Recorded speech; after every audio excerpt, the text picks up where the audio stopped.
बच्चों, आज गुरुत्वाकर्षण पाठ में एक अति महत्वपूर्ण संबंध आपको समझाया जाएगा और वो संबंध जो है स्मॉल जी और कैपिटल जी में है। तो पहले ये समझना है कि स्मॉल जी क्या है। स्मॉल जी जिसे बोलते हैं गुरुत्वीय त्वरण।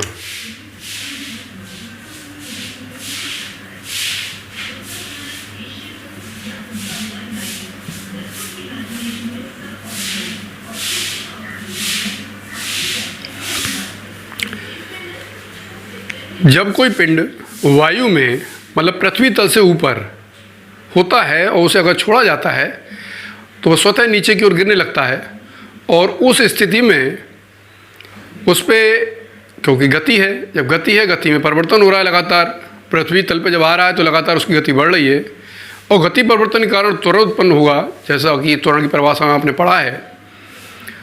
तो ये त्वरण जो है गुरुत्वीय त्वरण कहलाता है। वेग परिवर्तन हो रहा है, इसी को बोलते हैं हम गुरुत्वीय त्वरण और स्मॉल जी से इसे प्रदर्शित करते हैं। बच्चों, कैपिटल जी जैसा आपको समझाया गया है पिछली क्लास में, सार्वत्रिक गुरुत्वाकर्षण नियतांक, यह एक नियतांक है जिसका मान 6.67 × 10⁻11 होता है, ज्ञात किया था। तो इसमें संबंध हमें स्थापित करना है और उसे हमें समझना है। किस तरह हम देखेंगे, माना ये पृथ्वी है और इसके ऊपर एक ये पिंड रखा है, इसका द्रव्यमान है m और पृथ्वी का कुल द्रव्यमान जो केंद्र पे माना जाता है, संकेंद्रित होता है, वो कैपिटल M। पृथ्वी की त्रिज्या जो है वो है r। तो यहाँ पे हमने लिखा माना पृथ्वी का द्रव्यमान m तथा त्रिज्या r। पृथ्वी पर स्थित पिंड का द्रव्यमान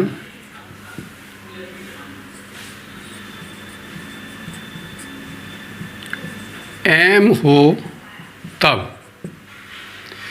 गुरुत्वाकर्षण के नियम के अनुसार पिंड पे लगने वाला आकर्षण बल, तो पिंड पे लगने वाला आकर्षण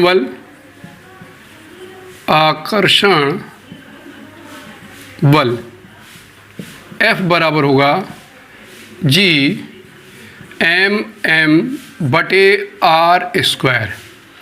ये पिंड जो है पृथ्वी पर भी हो सकता है या पृथ्वी से थोड़ा सा ऊपर भी हो सकता है। अब चूंकि पृथ्वी की त्रिज्या की तुलना में इसकी जो ऊंचाई है पृथ्वी से वो नगण्य होगी, अतः हम जो दूरी है वो r ही लेंगे। तो ये बन गया बच्चों समीकरण नंबर 1। अब चूंकि ये बल लग रहा है तो इस पर जो है गुरुत्वीय त्वरण उत्पन्न होगा, तो बल के कारण उत्पन्न गुरुत्वीय त्वरण वो F बल हो जाएगा। गुरुत्वीय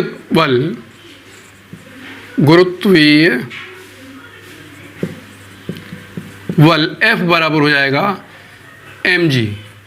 ये समीकरण नंबर 2। तो बच्चों समीकरण 1 हमें प्राप्त हुआ F बराबर G/m/r², और न्यूटन के द्वितीय नियम से F बराबर mg हमें प्राप्त हुआ क्योंकि उस पर बल लग रहा था। तो इस तरीके से जब इनकी हम तुलना करेंगे समीकरण 1 और 2 से, हमारे पास बाएं पक्ष बराबर हैं, तो हो जाएगा mg बराबर G/m/r²। और यहाँ पे दोनों तरफ m हैगा, वस्तु का द्रव्यमान जो कैंसिल हो जाएगा और इस तरीके से हमें संबंध प्राप्त होगा G बराबर G/m/r²। यही जो है G और G में संबंध कहलाता है। छोटा संबंध है, ये बहुत महत्वपूर्ण है, बहुत पूछा जाता है, तो इसको आपको समझाया गया, बताया गया। ये जो है आकर्षण बल लग रहा है न्यूटन का गुरुत्वाकर्षण नियम से, ये न्यूटन का द्वितीय नियम लागू हो रहा है, चूंकि जो है उस पर गति हो रही, बल लग रहा है, तो F बराबर हो गया m होता है, F बराबर mg हो गया, यहाँ पे गुरुत्वीय त्वरण हो गया। इन दोनों की हमने तुलना करी, m से m कैंसिल हुआ, इस तरीके से हमें जो है G और G में संबंध प्राप्त हुआ, G बराबर G/m/r²। बच्चों, अब स्मॉल जी जिसे गुरुत्वीय त्वरण कहते हैं, उसके मान में कुछ परिवर्तन होते हैं, उसको ध्यान से समझना है। जैसे पृथ्वी तल से ऊपर, पृथ्वी तल पर और पृथ्वी तल से नीचे अंदर की ओर। तो पृथ्वी तल से जब ऊपर है तो इसी संबंध का हम उपयोग जब करेंगे तो उसमें हम देखेंगे कि दूरी जो है पृथ्वी तल से केंद्र से जो है बढ़ जाएगी, और उस समय यहाँ पर कुछ भी दूरी, जैसे मान लो r ऊंचाई पे है तो यहाँ पे r+r हो जाएगा, और जब डिनोमिनेटर का मान अधिक हो जाएगा, हर का मान अधिक हो जाएगा तो निश्चित रूप से जो है हमें जो वैल्यू है आर जी की वो कम प्राप्त होगी। तो इस तरीके से जी का मान कम हो जाता है जब पृथ्वी तल से ऊपर जाते हैं। फिर तो पृथ्वी तल पर जी का मान जो है हमें अधिकतम प्राप्त होता है और वो भी निश्चित है, स्मॉल जी का मान 9.8 मीटर प्रति सेकंड स्क्वायर। इसे जो है हम जी बराबर हो गया 9.8 मीटर प्रति सेकंड स्क्वायर। इसका मान जो है कहीं कहीं जो है जो न्यूमेरिकल में दिया जाता है वो 10 भी दिया जाता है, तो ये दो इस तरीके से थोड़े से चेंज होते हैं। इसके अलावा पृथ्वी तल से नीचे हम जब जाते हैं तब भी इसका मान जो है न्यूटन ने इसे जो है समझाया कि इसका मान जो है पृथ्वी तल से नीचे जाने पर भी जो है दूरी के अनुक्रमानुपाती होने के कारण, क्योंकि दूरी घट रही है केंद्र की ओर हम बढ़ रहे हैं, तो वहाँ पे जो है जैसे हम नीचे को आए ये स्थिति यहाँ पे आएगी, तो यहाँ पे जो है दूरी हो गई r माइनस एक्स। तो यहाँ पे जो न्यूटन ने समझाया कि दूरी के अनुक्रमानुपाती है, अर्थात दूरी घटेगी तो जी का मान भी घटेगा। उस स्थिति में भी जो है पृथ्वी तल से नीचे जाने पर भी जी का मान घटता है। तो ये 3 कंडीशन में ध्यान रखनी है कि पृथ्वी तल से ऊपर जी का मान घटेगा, पृथ्वी तल से नीचे जाने पर भी जी का मान घटेगा, सबसे ज़्यादा जी का मान जो है पृथ्वी तल पर ही होगा।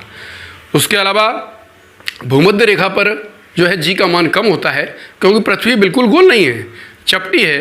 भूमध्य रेखा पर त्रिज्या उसकी अधिकतम होती है, अतः जी का मान जो है भूमध्य रेखा पे जो है कम होगा और ध्रुव पे अधिक होगा। तो इस तरीके से जो है जी का थोड़ा सा ये विस्तार है।